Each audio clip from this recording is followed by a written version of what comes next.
Mirror, mirror. Luca was 23, drifting across Europe with a battered rucksack and a hunger for places that felt forgotten. In a remote Romanian village, he found one. A chapel swallowed by forest, its roof sagging, its windows blind with dust. Inside, the air was thick and still. At the far end stood a tall mirror, its surface slathered in black paint.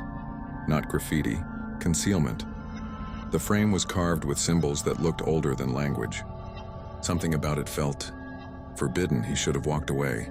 Instead, he reached out and rubbed away a patch of paint with his sleeve. The glass beneath was too clear. His reflection stared back but didn't move when he did. Then it smiled. That night, Luca dreamed of drowning in ink. He woke gasping, nails bitten to the quick, and a voice in his head whispering in a language he didn't know. Over the next few days, he changed. He stopped calling home. He stole from fellow travelers. He watched people too long, too hungrily. When a girl in a hostel asked him to stop staring, he followed her to her room and stood outside the door for hours, silent. The voice grew stronger. It didn't speak, it urged. It wanted cruelty, it wanted blood.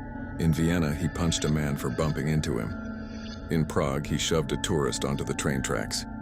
He didn't flinch when the body hit steel. But one night in a hostel bathroom, he saw it clearly. His reflection was no longer his. The eyes were black, the smile was wrong.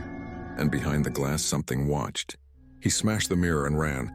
That's when he began to understand. The entity hated mirrors, not just reflections, glass. It had come through the exposed surface when he scraped the paint. That meant it could go back. He tested it, held a shard of mirror to his chest during a violent impulse. The voice screamed inside him, the urges dulled. Mirrors weren't just portals, they were prisons. The entity had escaped through one. It could be trapped again. Luca went back to the chapel for answers, resolution. Once there, he found the paint-covered mirror. Scraping the paint wide enough to expose the glass, he then cut his palm. Not for drama, but because he felt he had to. His instinct was telling him what he needed to do, like a voice speaking to him. The same voice that had guided him back to the chapel. He pressed his hand to the mirror and focused, not on fear, but on command. He visualized the thing being sucked back into the glass, its hunger, its voice, its violence.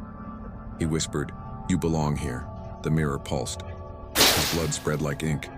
The entity screamed, not aloud, but inside his bones, and then it was gone. Luca collapsed. When he woke, the chapel was silent. His thoughts were his own. The weight, the darkness, it had lifted. He repainted the mirror, layer after layer, until no light could escape it.